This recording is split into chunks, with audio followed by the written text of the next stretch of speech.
Bonjour à tous, bienvenue dans Smart Tech. Aujourd'hui, pour ouvrir cette émission, une avant-première. Nous découvrirons les résultats de l'étude annuelle sur les menaces informatiques qui pèsent sur la France et sur les pratiques de sécurité des entreprises. Alors ce rapport est le fruit du travail du CLUSIF, qui est l'association de référence sur la sécurité du numérique en France. Nous aurons en ligne l'un des membres du conseil d'administration, Lionel Mourer. Et puis ensuite, au cœur de ce rendez-vous, nous mettrons les pieds dans le plat. Pourquoi est-ce si souvent compliqué quand l'État se lance dans des grands plans numériques? Ce sera l'objet de notre discussion avec nos invités ici présents. Benoît Thiolin, penseur et acteur de la révolution numérique, qui nous fait l'honneur de revenir sur ce plateau pour la deuxième fois. Merci beaucoup.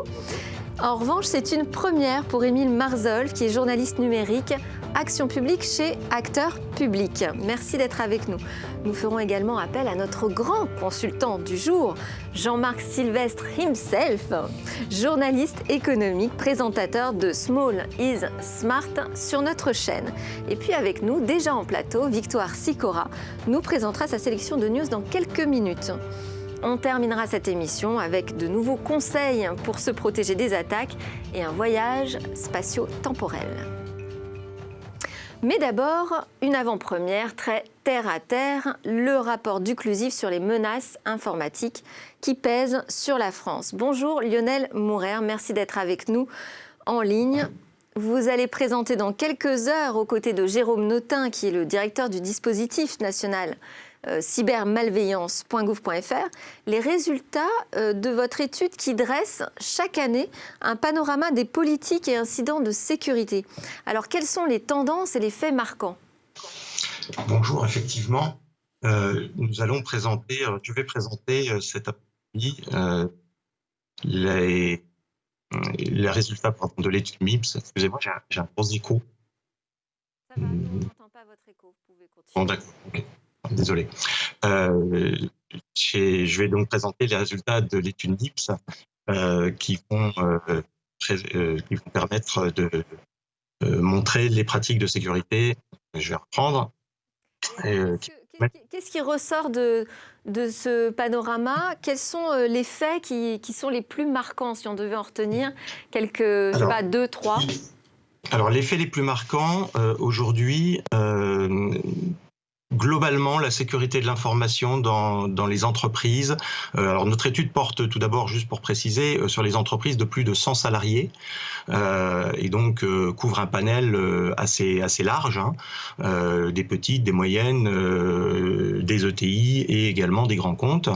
Et le premier fait marquant, c'est que globalement, la sécurité de l'information avance, j'ai envie de dire, tranquillement. D'année en année, alors cette étude a lieu tous les 2 ans, elle n'est pas annuelle mais bisannuelle, d'année en année, on est effectivement sur un modèle où on se rend compte que la sécurité de l'information prend sa place tranquillement, avec quand même un certain nombre de choses qui sont encore aujourd'hui pas prises en compte, j'ai envie de dire, au bon niveau, de la bonne façon. La première des choses que je pourrais signaler, qui pour moi est un chiffre vraiment marquant, c'est que 56% des entreprises aujourd'hui remettent en cause systématiquement chaque année les budgets de la sécurité de l'information. Et que 8% ont sanctuarisé ces budgets.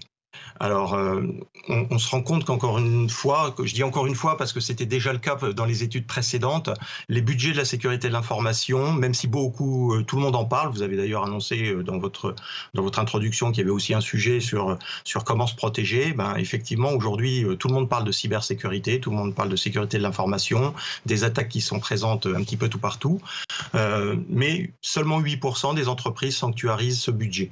Ça veut dire que ces budgets de la sécurité de l'information restent une variable d'ajustement au sein des organisations.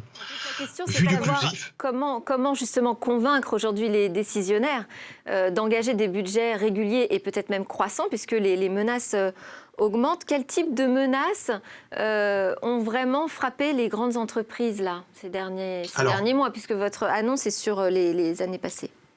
Tout à fait. Alors, effectivement, l'enquête porte sur des chiffres 2019 et puis sur les chiffres des années antérieures. Quelles sont les grandes menaces? Alors, l'occlusif s'intéresse bien sûr à la cybercriminalité, mais pas que. On s'intéresse à tout type de menaces qui va porter sur les systèmes d'information. Donc, ce qui arrive en tête des différentes incidents de sécurité, hein, c'est comme ça que nous on les appelle, ce sont les pannes d'origine interne. Donc on l'oublie trop souvent, hein, mais la bonne vieille panne informatique, elle est encore souvent présente. Ça, c'est la première menace qui touche les systèmes d'information. Et puis, un petit peu plus loin, arrive effectivement tout ce qui va être attaque par virus, par ransomware, voilà, ça c'est ce qui fait souvent la une des différents journaux. Mais c'est pas la première menace, mais pour autant, elle est pas très très loin de cette menace très technique que j'ai citée en premier, qui sont les pannes d'origine interne. Sur cette partie panne d'origine interne, la bonne façon de faire, c'est de mettre en place un certain nombre de processus qui vont permettre de contrôler que les systèmes d'information fonctionnent correctement au quotidien. Sur la partie je vais dire, attaque au sens cybercriminel, là, effectivement, il y a tout un tas de dispositifs qui peuvent être déployés. Et aujourd'hui, on voit qu'un certain nombre de dispositifs sont déjà très présents. Je pense par exemple aux antivirus, aux firewalls, aux pare-feux, donc qui sont des dispositifs techniques qui permettent de protéger les entreprises et les organisations. Ceux-là sont très très fortement déployés aujourd'hui. Et puis quand on va regarder des dispositifs un petit peu plus pointus, un petit peu plus qui permettent d'être un peu plus efficaces, tels que par exemple des systèmes de détection d'intrusion, ce qu'on appelle des IDS dans notre jargon, ces dispositifs-là sont pour le coup beaucoup moins déployés aujourd'hui au sein des organisations. Ça veut dire que encore de nombreuses organisations sont attaquables. Oui, alors effectivement, il y a beaucoup de mesures à prendre en compte aujourd'hui dans les entreprises. Moi, j'incite vraiment à suivre tout à l'heure votre restitution parce que ça doit permettre normalement aux organisations, mais aussi aux internautes d'ailleurs, de mettre en perspective leurs pratiques de sécurité par rapport aux risques réels. Et je précise également que vous aurez une restitution dédiée aux collectivités territoriales et aux internautes, mais ce sera plus tard, le 30 juin et le 7 juillet. Merci beaucoup Lionel Mourer d'avoir été avec nous pour ces premières informations sur les menaces qui pèsent sur la sécurité en France. Merci à vous. C'est le moment de donner la parole à Victoire Sicora pour les news. Bonjour Delphine. Bonjour Victoire. On démarre avec Instagram qui lance un format de vidéo courte pour concurrencer TikTok. Alors TikTok, vous le savez, c'est le réseau social privilégié des ados avec 800 millions d'utilisateurs.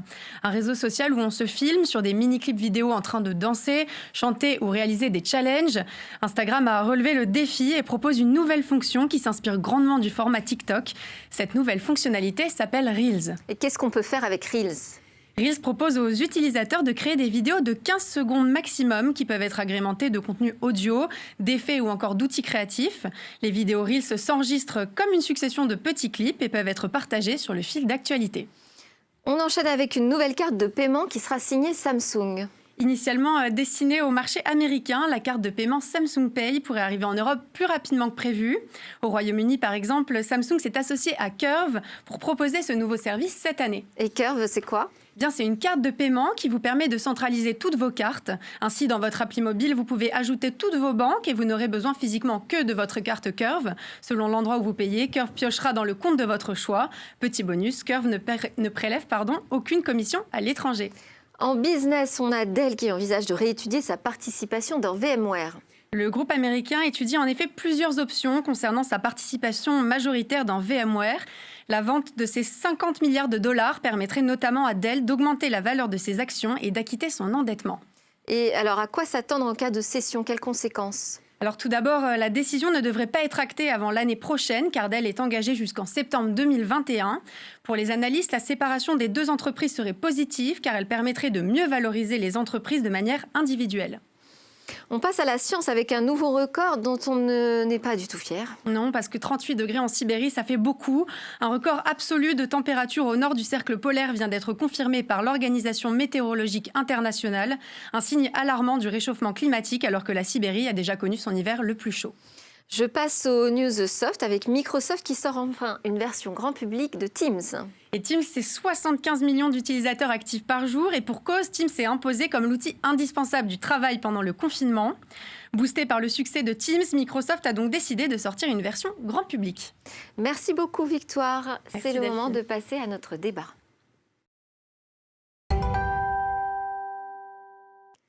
Que se passe-t-il quand l'État s'en mêle? On a tous en tête quelques réussites numériques, si, vous verrez, et aussi de beaux fiascos. Alors certains se rappelleront du désastreux plan câble dans les années 90. Philippe Picard, qui est président de l'Association pour l'histoire des télécoms et de l'informatique, dans une tribune au Monde, écrivait que le plan câble correspondait à une vision idéologique des télécoms. Il a en tout cas enfanté d'une usine à gaz et engouffré près de 30 milliards de francs à l'époque. Alors Benoît Thielin, observateur averti des révolutions numériques, pensez-vous que l'un des travers finalement politiques, de l'État est le poids de l'idéologie qui du coup est décorrélé de la réalité du marché? Ça peut arriver. Mais si on regarde un peu dans le cimetière des grands projets informatiques ou numériques de l'État de ces dernières années, on a en tête Louvois, c'est-à-dire le système au fond de paiement du ministère de la Défense, qui a eu de telles conséquences dans ce ministère que pendant pas mal d'années, les payes et les soldes des soldats ont été très très compliqués à acquitter, avec beaucoup de confusion, avec des gens qui ne recevaient pas les bonnes primes. Enfin, ça a été une anarchie, un chaos en termes de RH au sein de l'armée pendant longtemps. Alors, si on prend cet exemple-là, est-ce qu'il y a eu, on va dire, une défaillance idéologique ? Peut-être un peu, dans le sens où on a certainement fantasmé, c'est probablement un des problèmes, à mon avis, lorsque l'État engage des grands chantiers numériques ou informatiques, on a probablement un peu fantasmé le fait de faire un énorme projet qui allait résoudre un peu tous les problèmes. Et je dirais, pour moi, c'est peut-être une des caractéristiques, au fond, qui est commune à ces échecs informatiques et numériques au sein de l'État, c'est que souvent, on a tendance à vouloir résoudre par l'informatique et le numérique des problèmes qu'on n'arrive pas à résoudre, on va dire, dans la vie réelle, enfin, ou en tout cas par les organisations, par la réforme, par une réorganisation, par une modernisation des services. Alors du coup, on confie ça à l'informatique. Mais l'informatique, c'est une phrase en ce moment qui est très à la mode, elle n'est pas magique. C'est-à-dire qu'elle ne va pas forcément, et même presque au contraire, elle va souvent révéler par son incapacité à en fait rendre le service, que en fait ce que l'on a conçu en termes d'organisation, de services, de procédures, eh bien, ne fonctionne pas. C'est un peu comme si vous demandiez à des architectes de vous construire une tour très haute avec des parkings qui sont aussi proches du rez-de-chaussée que du sommet, avec des cuisines. Enfin, vous pouvez concevoir un cahier des charges d'un immeuble qui ne peut pas être construit. Alors le problème, c'est qu'en fait, ça paraît assez évident quand il s'agit d'un immeuble, on a un petit peu d'antécédents. Sur les projets informatiques, il faut souvent réaliser pas mal pour se rendre compte qu'en fait, on est sur des impasses fonctionnelles et qu'on ne peut pas tout simplement développer et faire fonctionner ce qui a été conçu abstraitement. C'est intéressant effectivement de dire que même c'est un révélateur. Émile Marzol, vous suivez de près, vous, les politiques numériques de l'État pour acteurs publics. Alors, du côté des tristes chantiers plus récents, vous pouvez nous rappeler ce qui s'est passé, par exemple, avec le projet Sirène, qui visait à rénover les systèmes d'information RH du ministère de l'Éducation nationale. Alors, le projet Sirène, c'est un peu comme le projet Louvois ou même SourceSolid, c'est un projet de RH. Et donc, quand c'est de la RH, c'est toujours très compliqué, surtout dans la fonction publique, puisqu'il y a toutes sortes de règles à prendre en compte. Et là, donc, en l'occurrence, c'était pareil, c'était un grand programme qui devait durer des années. Je ne sais plus, ça devait aboutir en 2012 au départ. Finalement, ils ont abandonné en 2019. Donc, vous voyez que ça s'est bien étendu. Et il y a 400 millions d'euros qui ont été dépensés au lieu, au départ, de 60 millions. C'est effrayant. Donc, c'était un et alors, immense qu'est-ce qui s'est programme. passé Quelle a été la catastrophe? En fait, comme on l'a dit, c'est un immense programme qui devait englober tous les personnels de l'éducation nationale, sauf qu'ils sont très différents. Il y a des personnels administratifs, des profs, avec des systèmes différents de congés, etc. Et donc, on ne peut pas faire un système unique.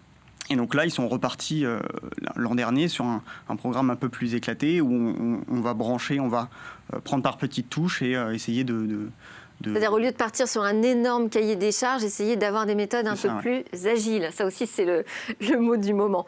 Alors, Benoît Thielin, je ne l'ai pas précisé, mais vous êtes aussi membre du conseil d'administration de France TV, membre du conseil économique, social et environnemental, rapporteur d'un avis pour une politique de souveraineté européenne du numérique.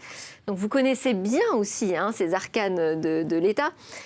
Quand est-ce qu'on doit s'en mêler? Quand est-ce que l'État doit se mêler d'une question numérique, ou quand est-ce qu'il vaut mieux, au contraire, qu'il laisse faire le marché?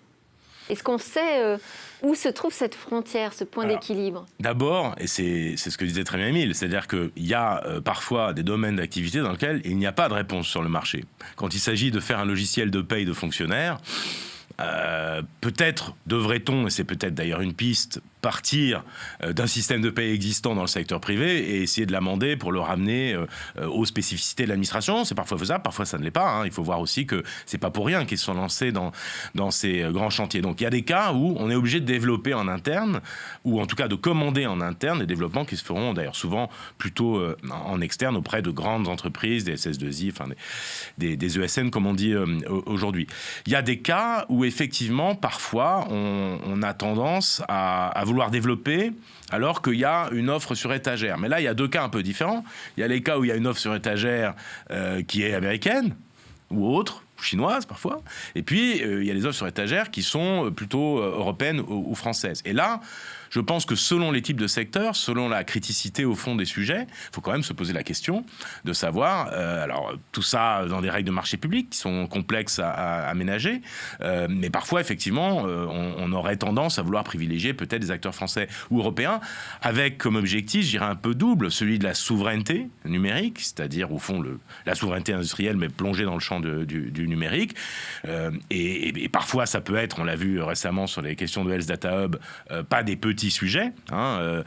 Si vous voulez créer de la confiance sur des sujets quand même assez sensibles, les data de santé en sont évidemment bien vous avez peut-être plutôt intérêt à privilégier, à vous engager sur le fait que ces data ne se baladeront pas un peu n'importe où. Donc ça, c'est un peu un premier sujet. Celui de, on va dire, de la confiance et la sécurité. Et puis, il y en a un autre qui est celui de la politique industrielle. C'est-à-dire que vous pouvez aussi parfois vous dire... Est-ce que c'est la mission de l'État ? Ouais. Et alors là, effectivement, il faut reconnaître que ces dernières années, je suis le premier à le déplorer, on a parfois voulu en faire et que ça, c'est souvent assez mal passé. Alors, de là à jeter le bébé avec l'eau de bain, moi, je ne le crois pas. Mais c'est vrai, quand vous regardez dans le rétroviseur, on a un vrai manque en France et en Europe sur le cloud, on le sait. Et c'est vrai que quand vous regardez CloudWatt et Numergy, qui ont été lancés il y a maintenant plusieurs années, qui ont été des échecs patents, il faut se poser la question. Ensuite, mon analyse quand même, c'est que si on regarde la manière dont ça a été embrayé, on aurait pu faire différent et je pense qu'on aurait pu faire beaucoup mieux. Alors peut-être qu'on aura le temps d'y revenir. Quelle est, Émile Marsolles, votre perception de la culture numérique au sein des décideurs, on va dire, de la fonction publique ? Alors ça, c'est compliqué. Alors il y a des cycles de formation quand même à l'ENA par exemple, il y a des cycles de formation au numérique, à la transformation numérique. Mais globalement, c'est quelque chose qui est en train de se mettre en marche seulement là depuis quelques années. D'accord. Il y a eu la direction interministérielle du numérique, elle a lancé un plan l'année dernière qui est constitué de 30 mesures et dedans il y a tout un panel qui est consacré justement à la sensibilisation, on va dire, des décideurs, des managers publics parce qu'ils ont un manque de compétences et même de vision tout simplement sur le numérique. Donc on leur fournit des outils et vous, quand vous les rencontrez, vous avez l'impression qu'aujourd'hui c'est quelque chose qui est en train vraiment d'être intégré ? Alors moi j'ai plus l'habitude de rencontrer des décideurs spécialisés dans le numérique, mais pour beaucoup c'est des ingénieurs. Qui sont du coup confrontés quand même à leurs collègues. Mais même eux, les ingénieurs, ils viennent de corps d'État et ils n'ont pas forcément la même vision que ce qui se passe avec les startups d'État notamment. Donc ça c'est des visions un peu de développeurs un peu nouvelles, agiles comme on l'a déjà mentionné. Et donc déjà là entre les ingénieurs et les développeurs il y a un écart de culture. Qui doit se réduire et qui est en train de se réduire. Alors si on revient un instant sur l'app Stop Covid, alors les chiffres sont terribles. Hein. On a eu 1,9 million magnifiques de téléchargements, mais seulement 68 personnes qui l'ont utilisé pour signaler leur contamination après avoir été testées positives. L'application de traçage n'a envoyé que 14 alertes en 3 semaines. Bon, alors moi, ma question, c'est est-ce que finalement, nous tous, collectivement, on n'avait pas déjà tué le projet avant même qu'il sorte ? Où sont les responsabilités là, quand on a un plantage comme celui-ci ?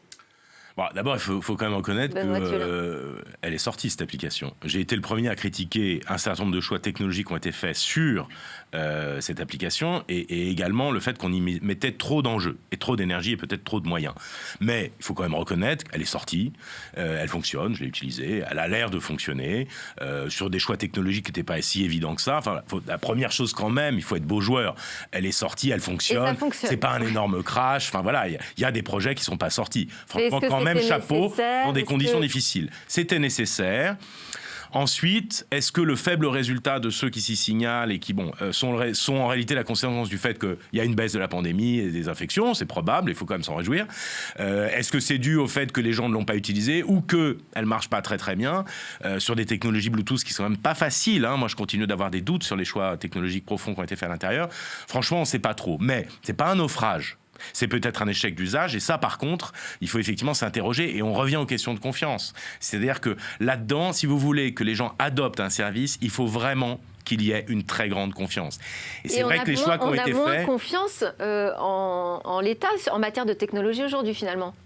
C'est vrai, et ça, moi, je suis le premier à le déplorer. C'est vrai qu'on a tendance à être, c'est normal, plus exigeant avec l'État qu'on ne le serait éventuellement avec une plateforme américaine, mais au point souvent de l'empêcher de faire un certain nombre de choses. Et ça, effectivement, c'est un peu regrettable. Alors, on va donner la parole à notre consultant du jour, Jean-Marc Sylvestre, qui est avec nous en ligne.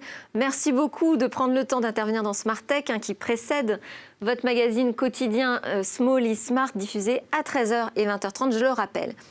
Jean-Marc Sylvestre, quelle est votre analyse, là, comme ça, à l'écoute déjà de ce qui a été dit en plateau? Ouais, écoutez, je pense que vous abordez un problème qui est assez compliqué, qui pourrait faire d'ailleurs le thème du grand oral de l'ENA. Ce ne peut pas leur plaire, ça, aux ENA, d'en parler. Ça, et moi, on a un problème de connexion, là. On ne vous entend pas très bien, c'est assez assuré. On va réessayer. Alors, est-ce que vous m'entendez là? Voilà, allez-y. Bon. Oui, alors, donc, je vous ai tous écoutés. J'en tire la conclusion que vous avez un besoin, enfin, les praticiens ont une demande très forte envers l'État, en s'imaginant que l'État pourrait tout résoudre et pourrait s'occuper efficacement de ces questions. Or, je crois que l'État français n'est plus organisé du tout pour répondre à ce type de besoin, qu'il ne devrait pas théoriquement le faire. Il continue de le faire parce que pour des raisons de prestige politique ou autre, mais il n'en a pas les moyens. Alors, on a la nostalgie de toute l'époque du siècle dernier, à la fin du siècle dernier, où on avait un ministère de l'Industrie qui était relativement puissant, avec des budgets importants. On avait surtout un commissariat au plan qui traçait des lignes directrices relativement fortes sur 4-5 ans. On a un héritage du général de Gaulle qui est encore prestigieux, sur lequel on vit encore dans un certain nombre d'industries. Toute l'industrie nucléaire est en panne aujourd'hui, c'est quand même l'œuvre du général de Gaulle. Toute l'industrie aéronautique aujourd'hui, c'est l'œuvre du général de Gaulle. Donc il y a eu des indications très très fortes à ce moment-là. Et puis quand on est arrivé à l'ère de la mondialisation, c'est-à-dire après la chute du mur de Berlin dans les années 1990, après l'ouverture du monde, la concurrence généralisée internationale, eh bien l'État français a perdu pied, notamment face au développement et aux impératifs du digital et de l'informatique. Et c'est vrai qu'on a eu quand même beaucoup de plantage. On a eu beaucoup de plantage, notamment le plan calcul. Ça a été avec l'idée qu'on pouvait créer une grande industrie informatique autour de bulles. Ça a été financièrement une catastrophe, industriellement un échec. On a eu d'autres plantages. L'aérotrain, ça a été un plantage. Alors, on n'était pas dans le digital, mais on n'était pas loin quand même. Et puis, le projet SECAM, alors vous êtes trop jeune pour avoir connu ça, mais la France a rêvé d'imposer une norme en matière de télévision qui était la norme SECAL, inventée par des ingénieurs français, et ça n'a pas du tout fonctionné. On n'a pas réussi à imposer ces normes. Alors, il y a un problème de normes à imposer. On n'a pas le marché suffisant pour le faire. C'est vrai que les Américains sont beaucoup plus puissants dans ce domaine puisqu'ils sont présents partout pour imposer leurs normes. Mais j'en reviens au rôle fondamental de l'État, c'est que l'État n'a pas forcément à faire ce qu'on lui demande de faire. Et d'ailleurs, la plupart du temps, lorsqu'elle a des réussites dans ce domaine, vous en avez d'ailleurs pas parlé, mais il y en a quand même des réussites, elle fait appel à des prestataires avec un cahier des charges très très précis et qu'elle donne. Je trouve que par exemple ce que fait le ministère de l'économie, Bercy, a remarquablement évolué alors qu'on lui prêtait sans doute qu'on lui faisait parfois le procès d'incompétence dans ce domaine. La mise en place qui a été quand même une grosse révolution, de la retenue à la source, par exemple, pour l'impôt sur le revenu, ça n'a pas été un échec. Ça a plutôt été un succès, contrairement à ce qu'on pouvait penser au départ. On avait prédit toutes les catastrophes possibles. Et là, ça aurait été beaucoup plus grave que l'histoire de la défense nationale, de l'armée, de la paye des militaires, ou même de ce qui s'est passé dans l'éducation nationale. Donc parfois, ça marche. Alors, il y a des prestataires, et je pense qu'on est envahi par les prestataires. L'État est faible. Donc, il est sous la pression des prestataires. Vous avez des grands prestataires, des SS2I, qui ont fait leur fortune, finalement, sur l'incompétence de l'État, quelque part. Il faut le dire de cette façon. Alors, je crois que l'État, dans ce domaine, pour ce que j'en retire, c'est que, il doit être régulateur, c'est vrai, il devrait être régulateur. 2, il devrait être incitateur, fiscalement, et vous passez sous silence, et là je trouve que vous êtes très sévère, mais vous allez peut-être en parler, du formidable moteur que représente l'impôt crédit recherche, par exemple, qui a fait de la France un paradis fiscal pour les laboratoires de recherche. Alors les résultats sont peut-être pas à la hauteur de ce que vous espérez, mais enfin, ça existe, et il faut surtout le protéger. Et puis deuxièmement, l'État doit être client, mais client comme le pourrait l'être une grande entreprise, c'est-à-dire avec un cahier des charges, avec des choses précises. J'ajoute à cela qu'il faut absolument introduire dans ce domaine qui est le vôtre la dimension européenne. On ne peut plus aujourd'hui sur le marché mondial fonctionner uniquement avec le pouvoir du marché français. Ça n'est pas possible. Donc la principale initiative que je trouve très intéressante au niveau mondial, l'aérospatiale. Alors, on n'est pas dans le digital, mais on n'est quand même pas loin. On est dans la technologie hyper... l'aérospatiale. Le spatial fonctionne au niveau européen. Ce sont des programmes européens, même si la France pèse lourd. Dans la question du plan batterie, par exemple, j'espère qu'il va se mettre en place parce que c'est véritablement la clé de la transformation de l'industrie automobile. J'espère aussi que les Européens ne seront pas sots au point de laisser passer cette occasion. On a besoin là de recherche importante qui mobilise des moyens, qui dépassent les moyens d'un État européen et qui doivent être mutualisés au niveau de l'Union européenne. Jean-Marc Sylvet, je suis ravie de vous avoir donné la parole. On ne vous arrête plus sur ce sujet, finalement. On vous retrouve dans Small Smart tout à l'heure. Merci beaucoup. Je vais revenir à notre plateau. Effectivement, nous, on n'a pas fini notre débat. Donc, on a abordé les questions qui fâchent. On va aborder un petit peu les questions qui font plaisir. C'est-à-dire, Émile Marzoff, est-ce que vous avez en tête des exemples de chantiers numériques qui sont des réussites, disons-le? Alors, on a parlé justement de Bercy. Alors, c'est pas un chantier, pour le coup, c'est un immense chantier. C'est le chantier Copernic de la dématérialisation des impôts. Alors là, comme ça, quand on voit le résultat aujourd'hui, ça marche bien. C'est assez impressionnant comme mécanique. Mais en fait, ça a pris 20 ans. Et ça a pris 20 ans de petites livraisons. Donc, on a commencé par les entreprises. Ensuite, on a fait la télédéclaration, le télépaiement. Donc, ça a été progressif. On n'est pas allé tout d'un coup en dématérialisant tout ce qui était possible de l'être. À l'inverse, par exemple, du plan de la dématérialisation des préfectures, où là, les titres, maintenant, on ne peut plus aller au guichet pour renouveler un titre. Et ça a été du jour au lendemain, on a dit le guichet est fermé et tout doit passer par Internet. Ça veut dire qu'ils n'ont pas les mêmes conseils, il n'y a pas d'unité sur les méthodes. C'est pas les mêmes ministères, déjà. Et il y a peut-être aussi un impératif politique, ça a été donné, c'était le plan, c'était Cazeneuve, il me semble, qui avait lancé ça. Donc, il voulait sans doute que ça aboutisse assez rapidement avant la fin du quinquennat. Et donc, ça peut aussi accélérer un peu les choses. Et surtout qu'il y avait une réforme aussi dans le même temps, une réforme organisationnelle des préfectures. C'était pas juste du numérique. Alors là, il y a un autre grand chantier qui est lancé, c'est le chantier Gaia-X. On va reparler donc de ce cloud, qu'on n'a plus tellement le droit d'appeler cloud souverain. Maintenant, on doit appeler ça cloud de confiance. Parce que le cloud souverain, ça fait quand même penser à Numergy et CloudWatt que vous avez cité tout à l'heure, en 2012, et qui a finalement jamais rien donné.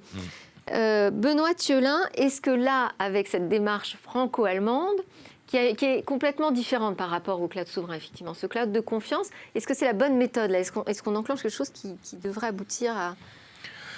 En tout cas, ce qui est sûr, c'est qu'il y a déjà 2 ou 3 différences dans les annonces de ce plan qui sont à noter par rapport à ce qui avait été fait auparavant. La première, elle est d'évidence, mais c'est qu'elle est franco-allemande et qu'elle n'est pas franco-française. Et ça paraît frapper au coin du bon sens, mais ça va mieux en le disant. Et Jean-Marc Sylvestre, à l'instant, très justement le soulignait. On a un marché très petit, on n'a pas forcément toujours beaucoup de moyens. Et par ailleurs, de toute façon, notre marché de projection premier, c'est l'Union européenne. Et donc, on a intérêt très très vite, au fond, à ne pas être en ordre dispersé et à joindre nos forces. Et pourquoi pas, évidemment, d'abord, pour commencer, en franco-allemand. Déjà, alors, on risque pas d'avoir plus encore une usine à gaz, parce que finalement, il faut convaincre encore plus de monde. C'est le risque. Et d'ailleurs, le nucléaire n'est pas forcément le plus rassurant, puisque vous savez quand même qu'on a tendance à dire que le nucléaire et tous les déboires qu'on a ces derniers temps, c'est qu'on a pris les pires défauts des Français et les pires défauts des Allemands pour concevoir le PR et le construire. Bon, bref, je sais pas, c'est vrai, je suis pas un spécialiste du nucléaire, mais en tout cas, c'est beau dire quand même, il peut y avoir des défauts, mais quand même, ça paraît quand même plutôt une bonne chose. La deuxième chose qui me semble assez différente, c'est que on a beaucoup focalisé les choses, et d'ailleurs pour l'instant, c'est plutôt ça le premier objectif, sur des standards. Et je pense que ça, c'est important aussi, c'est-à-dire qu'on se mette d'accord au fond, pas tant sur l'objectif un peu théorique, mais qu'on commence par le commencement, c'est-à-dire qu'on se dise au fond, ça va être quoi le cloud, ça va être quoi les règles, les méthodes, les architectures, etc., avant même de se lancer. Et Émile en parlait tout à l'heure, je pense que un des gros problèmes, au fond, des grands chantiers qui ont échoué et les caractéristiques de ceux qui ont réussi, c'est qu'en fait, ceux qui ont réussi, d'abord, il y avait toujours l'usager qui était derrière. Quand vous voulez refondre le système d'information de la carte grise, vous le faites pas pour les agents publics. D'abord, c'est très simple. Vous voulez que les gens, en fait, ils aient très vite leur carte grise. Pareil sur le permis de conduire, pareil sur le passeport, pareil sur les impôts. Et au fond, et par ailleurs, vous dites pas on va faire toutes les téléprocédures d'un seul coup. Vous dites on va faire le permis de conduire, et encore le permis de conduire, on va faire la commande du permis de conduire, et puis vous rajoutez des briques et des briques et des briques. Et au fond, vous n'êtes pas très loin d'avoir une approche assez allotie et agile du numérique. Et ça, c'est quand même plutôt ce qui marche. Et au fond, d'ailleurs, on pourrait le dire, tout à l'heure, Jean-Marc Sylvestre, j'étais tout à fait en accord sur beaucoup de ce qu'il a dit, un peu plus interrogatif sur un autre point, c'est qu'en fait, des grands chantiers numériques au sein du privé, c'est la majorité qui échoue. C'est-à-dire qu'il faut quand même savoir, un projet informatique, c'est compliqué. Et souvent, parce que c'est déconnecté d'une réalité, on fantasme qu'on peut tout refaire à l'informatique et au numérique. Mais non, 60% des projets informatiques lancés dans les entreprises échouent avant leur terme. Mince alors. Donc, mais non, ça veut dire quoi? C'est ce qui est normal, c'est qu'on fantasme sur quelque chose et puis la réalité nous rattrape, c'est faisable, pas faisable. Ce qu'il faut, c'est avoir des procédures pour faire en sorte que lorsque vous vous rendez compte que vous avez fantasmé que vous pourriez faire quelque chose que vous ne pourrez pas le faire, vous l'abandonnez. Comme quand vous voulez construire un bâtiment, vous allez voir un ingénieur et puis à un moment donné, l'ingénieur va peut-être vous dire non, l'architecte a dessiné quelque chose, mais ça ne sera pas comme ça, la poutre devra être plus épaisse. Donc pas s'accrocher, surtout en plus quand ce sont des millions d'euros qui sont engagés. Il vaut mieux avoir un go-no-go, comme on dit aujourd'hui en bon français, qui ne soit pas trop éloigné. Possible. Et c'est ça, justement, les méthodes agiles. Alors que quand vous lancez un gros chantier, mais encore une fois, dans les entreprises, il y a aussi beaucoup d'échecs. Et d'ailleurs, l'autre sujet quand même, c'est, moi je veux bien qu'on dise que l'État n'a plus les moyens, et c'est vrai. En même temps, on ne peut pas dire que le secteur privé, ni en France, ni en Allemagne ces 10 dernières années, dans le champ du numérique, ait réussi à faire émerger des grandes licornes. Malheureusement, on va dire, ce regret qu'on peut avoir pour l'État, qui est malheureusement assez valable aussi pour le secteur privé. Et il y a un autre peut-être écueil, c'est la communication. Est-ce que l'État sait communiquer sur ses projets? Moi, je pense là au Health Data Hub, typiquement, dont on n'a pas beaucoup entendu parler d'un point de vue technologique, d'un point de vue force, puissance qu'a la France dans ce domaine d'hébergement des données de santé des Français pour servir la recherche et améliorer la santé. Finalement, nous, ce qu'on a retenu là, c'est la communication sur, finalement, on prend Microsoft pour nous héberger, donc ce sont des Américains. Alors, je pense qu'il n'y a pas eu de communication encore à grande échelle, puisque la plateforme, en fait, telle qu'elle, elle n'existait pas encore. Là, elle a été mise en route de manière précoce pour le Covid-19. Mais avant cela, en fait, tout se faisait un petit peu en coulisses, mais ça avançait quand même. Il y a eu des projets pilotes qui avaient été hébergés par un prototype de plateforme l'an dernier. Donc ça avance, mais en fait je pense qu'ils attendent, c'est comme pour Stop Covid, ils attendent, là ils ont été un peu contraints sur Stop Covid quand même de communiquer un peu en amont, de faire de la transparence sur le code source notamment, mais depuis ils ont mis quand même le paquet là il y a des campagnes de communication maintenant, on voit, ils ont diffusé, ils vont s'apprêter à diffuser des spots de pub avec... Alors, est-ce que ça c'est la bonne communication? Moi je sais pas. Ça c'est la communication. Si je devais retenir en tout cas ce que vous avez dit et ce qu'a précisé également Jean-Marc Sylvestre, c'est c'est qu'aujourd'hui, il faut passer sur des méthodes agiles, parce que le temps de finir son cahier des charges, on est déjà passé à une autre technologie. Et puis peut-être se reposer la question de quelle est la bonne place que doit tenir aujourd'hui l'État dans ces chantiers numériques et comment il doit communiquer. Merci beaucoup à tous les trois pour ce débat sur quand l'État s'en mêle. Juste après la pub, c'est notre séquence Cyberalerte. Nous sommes de retour sur le plateau de Smart Tech et de l'autre côté de la ligne nous attend Damien Bancal, directeur du pôle Cyber Intelligence chez 8Brains au Canada. Alors bonjour Damien Bancal, merci beaucoup d'être réveillé à cette heure-ci pour vous. Aujourd'hui, vous vouliez nous parler des fuites de données et de leurs conséquences. En particulier, vous allez nous rappeler des très mauvais souvenirs avec Foodora, le service de livraison de repas à domicile qui a été victime d'une infiltration en 2017 et l'histoire n'en finit pas. Oui, tout à fait. Le problème avec ce genre de société de fuite de données, c'est que ça continue même discrètement dans ces fameux black market. Pour prendre l'exemple de Foodora, piratage en 2017. La base de données volée est utilisée en interne par les pirates. Et là, elle vient de réapparaître, cette fois-ci, dans des forums pirates. Et tout le monde se sert dessus. Je prends tout le temps l'exemple de la baleine qui vient de mourir en mer. Et tous les charognards viennent se servir. Et là, dans ce cas-là, eh bien, ce sont des identifiants de connexion, des mails et des mots de passe qui vont malheureusement être réutilisés soit dans des boutiques, soit clairement aussi dans des tentatives d'infiltration, parce que peu de gens auront modifié leur mot de passe, et puis avec tout ce qu'on peut connaître derrière. Mais alors quand les pirates récupèrent comme ça, je sais pas, des centaines, des milliers de mots de passe, ils font quoi avec leurs petites mains? Ils essayent de rentrer sur des sites où ils ont des techniques un peu automatisées? Ah, c'est ça qui est complètement fou, c'est qu'aujourd'hui, les pirates ont mis en place des petits logiciels. C'est simple, dedans, je rentre les informations que j'ai pu voler ou acheter à d'autres pirates, et le logiciel va égrener un peu le top 500 des boutiques en ligne sur la planète. Et donc, du coup, si moi, Damien, j'utilise le même mail et le même mot de passe sur d'autres sites, eh bien, le logiciel va me le dire à moi, le pirate, et ensuite, eh bien, je n'ai plus qu'à récupérer l'information et puis la revendre. Alors la revendre, ça rapporte? Quel est le prix de mes données, par exemple, sur le black market?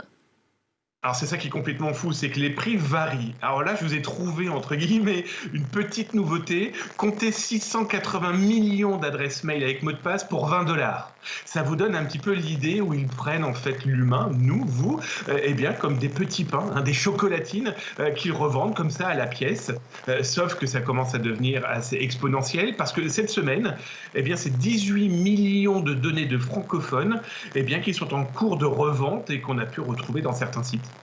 Moi, ça me met en appétit, ces chocolatines. Mais est-ce que vous aurez des conseils pour justement qu'on évite de se retrouver comme ça dans une boulangerie? Oui, clairement, c'est indispensable de se dire qu'il faut une véritable hygiène numérique. Et ça vient pas de moi, c'est l'ANSSI, vous savez, l'Agence nationale de sécurité des systèmes d'information, qui explique ce terme. Eh bien, l'hygiène numérique, c'est avoir une adresse mail dédiée au site que je visite. Ça veut dire que si jamais ce site fuite, a été piraté ou perd les données, je vais savoir d'où ça vient.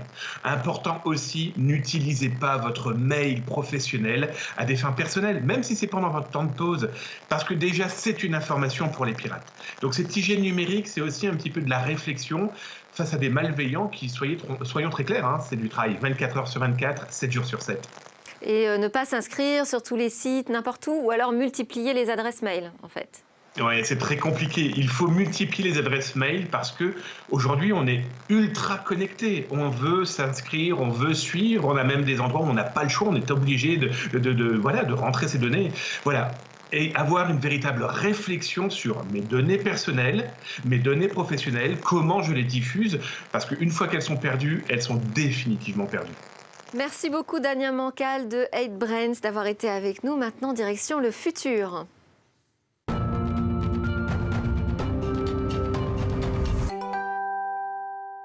Et demain, que nous préparent les chercheurs, les ingénieurs dans leur labo? Alors, parmi les trouvailles et les casse-têtes de ceux qui fabriquent le futur, je vous propose de découvrir à quoi pourrait ressembler l'Internet des objets dans l'espace. Et pour cela, j'accueille Bernardo Cabrera, directeur d'Objet News by Bouygues Telecom. Bonjour. Bonjour Bernardo Cabrera.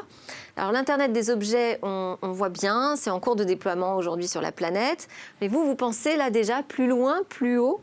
Alors c'est quoi cette idée d'IoT spatiale ? Effectivement, on est sur le marché de l'IoT avec des objets qui communiquent de plus en plus, avec de plus en plus d'interactions. Et ça, c'est rendu possible finalement parce qu'il y a plusieurs manières de communiquer qui s'adaptent aux circonstances et à la taille de l'objet. L'IoT spatial en fait partie effectivement parce que ça ouvre finalement le champ des possibles, de ce qui est connectable, des nouveaux business models, des nouveaux cas d'usage qu'aujourd'hui on ne peut pas forcément adresser. Alors justement, allons-y sur les cas d'usage. À quoi ça pourrait servir ? Aujourd'hui, il faut savoir que avec les technologies terrestres traditionnelles que vous utilisez par exemple avec votre téléphone ou les technologies dites bas débit, on couvre globalement 1/3 de la surface du globe. Donc ça fait qu'il reste 2/3, en tout cas une partie encore à couvrir. Seules les technologies spatiales, satellitaires peuvent y répondre. Parce que sinon, c'est pas suffisamment accessible, c'est ça ? Ça concerne quoi ? Ça concerne les océans, ça concerne les déserts, ça concerne effectivement des zones qui sont difficilement accessibles ou reculées. Et effectivement, en termes d'application, la première application auquel on peut penser, c'est notamment le suivi des marchandises dans les containers. Un container, ça voyage, ça traverse les océans. Et donc, on peut avoir un suivi en permanence qui finalement fiabilise le temps de parcours des marchandises et qui améliore aussi la qualité et la sécurité de l'approvisionnement de ces marchandises. Aujourd'hui, on a des puces, il y a le GPS, il y a quand même déjà des systèmes qui permettent de traquer ces marchandises. Oui, mais en fait, aujourd'hui, c'est pas toujours... L'idée, c'est finalement d'apporter les technologies les plus adaptées aux différents besoins des clients et des applications. Dans le monde des satellites, il y a une petite révolution actuellement avec ce qu'on appelle les nanosatellites. Donc, il y a les satellites plus traditionnels qu'on appelle géostationnaires, qu'on utilise pour de la retransmission audiovisuelle, pour la télé, pour passer des appels dans des endroits reculés. Et puis, il y a ces nanosatellites qui sont tout petits, qui pèsent quelques kilos, entre 10 et 30 kg, et donc qui finalement sont moins coûteux à produire et aussi à lancer, parce qu'on les lance finalement dans une orbite basse, donc c'est juste au-dessus de la surface de la Terre, et ce qui permet d'avoir un rayonnement international, c'est-à-dire pouvoir couvrir l'ensemble de la Terre. Donc il peut y avoir effectivement des applications qui ont besoin, pas forcément de débit très très important, mais qui ont besoin d'avoir une continuité de service, même dans des endroits reculés, pour pouvoir échanger. Et finalement, on peut avoir des technologies hybrides avec des technologies terrestres. Par exemple, des clients comme Suez pensent aujourd'hui à couvrir leur compteur d'eau, la connectivité de leur compteur d'eau avec des technologies terrestres et aussi des technologies satellitaires. Est-ce qu'on a d'autres comme type d'entreprises qui pourraient être intéressées par ce nouveau marché, on va dire, de l'IoT spatial ? Il y a des entreprises de l'énergie. On fait par exemple du monitoring du parc éolien en mer. Aujourd'hui, sans technologie satellitaire, c'est un peu plus compliqué. Puis il y a le domaine de l'agriculture sur lequel il y a beaucoup de possibilités. On peut optimiser l'implantation d'implantations d'élevage ou de culture, mieux les suivre, mieux les optimiser. On peut faire du tracking aussi de produits qui sont destinés au commerce alimentaire. Ça peut être important, notamment dans le cas d'épidémie, de crise d'épidémie. Donc, hier, on parlait des drones. Là, en fait, ce que vous dites, c'est qu'il y a déjà des technologies qui permettent de faire ces choses-là, mais elles ne sont pas forcément adaptées à un business model, quoi. Elles ne permettent pas forcément à répondre à tous les business models et à tous les cas d'usage à 100%. On peut répondre effectivement avec les technologies terrestres. Aujourd'hui, on répond déjà bien à une grande majorité des business cases, mais on voit que finalement, quand on veut aller sur 100% des besoins clients, on a besoin de répondre avec des technologies différentes. Benoît Thiolin, je sais que vous êtes passionné par ces histoires spatiales. Absolument. Vous avez une question là pour notre expert ? Oui, je me demandais au fait si on parle beaucoup aujourd'hui de traçage, d'être capable de pouvoir savoir comment sont produits un certain nombre de choses. Ça fait partie des choses sur lesquelles, au-delà de l'agriculture, sur lesquelles vous réfléchissez ? C'est-à-dire, au fond, d'outiller, on va dire, une forme de traçabilité très forte des processus industriels et commerciaux, d'ailleurs. Hein. C'est quelque chose qui monte beaucoup dans l'opinion et dont on sent bien qu'il est une des réponses à la crise climatique. Justement, la traçabilité est une thématique importante. On l'a vu notamment dans le cas de la crise du Covid. Et c'est justement de là qu'il faut partir. C'est-à-dire le besoin. On a besoin de répondre à un besoin. Finalement, la technologie n'est qu'un outil parmi d'autres pour répondre à ces besoins. Donc, justement, si on veut pouvoir répondre à 100% ou plus proche de 100% 100% des besoins des acteurs de ce domaine, on a besoin d'apporter des outils et des technologies qui sont complémentaires. Le satellite est une opportunité complémentaire finalement pour étendre encore plus loin le champ des possibles et des nouveaux business models et des cas d'usage. Et si on rentre un peu dans la technologie, comment on fait pour connecter à la fois ce réseau IoT terrestre et un réseau IoT spatial ? En fait, après, c'est la communication. En fait, c'est comme je vous évoquais, on a des satellites. Enfin, donc il y a des entreprises qui se sont créées. Il y a une vingtaine de sociétés qui ont créé ce qu'on appelle qui sont en train d'implémenter ce qu'on appelle des constellations de nanosatellites pour finalement construire un réseau qui puisse communiquer avec des objets sur Terre. Kineis, par exemple, est un acteur qui est une filiale du CNES et qui est en train de lancer cette constellation sanitaire. Oui, Benoît, tu es là. Une dernière question, on parle beaucoup de pollution de l'espace. Et est-ce que ces nanosatellites, c'est pas on va dire, un cran plus loin dans la pollution au fond de notre espace proche, qui est déjà assez encombré et qui pose des problèmes d'ailleurs de sécurité pour les lanceurs, les fusées et les autres satellites? Alors c'est vrai qu'il faut être vigilant sur ces aspects. Encore une fois, il s'agit de nanosatellites, donc on est en train de parler d'objets très petits. On n'est pas en train de parler des gros satellites tels qu'on peut les imaginer aujourd'hui. Dans Ariane 5, si je me prends un boulet de 2 kilos, même si c'est un nanosatellite, ça va dévier ma trajectoire. Aujourd'hui, alors effectivement, il faut toujours comparer par rapport. Là, il y a des expérimentations qui sont en train d'être faites, etc. Il faut toujours comparer par rapport au plus que ça peut apporter aux clients. Mais une constellation, il faut savoir que ça compte à peu près 20-25 nanosatellites. Donc c'est pas non plus énorme. Il y a beaucoup d'acteurs aujourd'hui sur ce secteur-là de l'IoT spatial, où vous êtes quelques visionnaires. Comme je l'ai dit, il y a une vingtaine de sociétés aujourd'hui partout dans le monde qui sont en train de se créer ou qui développent des départements dédiés. Qui développent ou qui sont dédiés à cette activité de nanosatellites, d'IoT satellitaire. Puis il y avoir des entreprises qui effectivement dédient des unités, des business units à ce business. Et il y a un standard qui est en train d'émerger ou là chacun va faire les choses dans son coin ? Il y a des standards qui sont actuellement des standards. Il y a des propositions de standards d'une manière générale sur l'IoT, effectivement, et il reste à voir encore comment est-ce qu'on peut les intégrer ou pas au monde satellitaire. Très bien, merci beaucoup Bernardo Cabrera d'Objet News by Bouygues Telecom pour ces explications et ce voyage spatio-temporel que je vous avais promis en début d'émission. Merci à tous, merci chers invités, merci de nous avoir suivis. Alors c'est presque la fin de cette émission, j'espère qu'elle vous aura mis en appétit d'innovation et de réflexion sur l'avenir. On conclut Smartech avec 4 jeunes pousses innovantes présentées dans notre lab Startup et puis nous on se retrouve dès demain.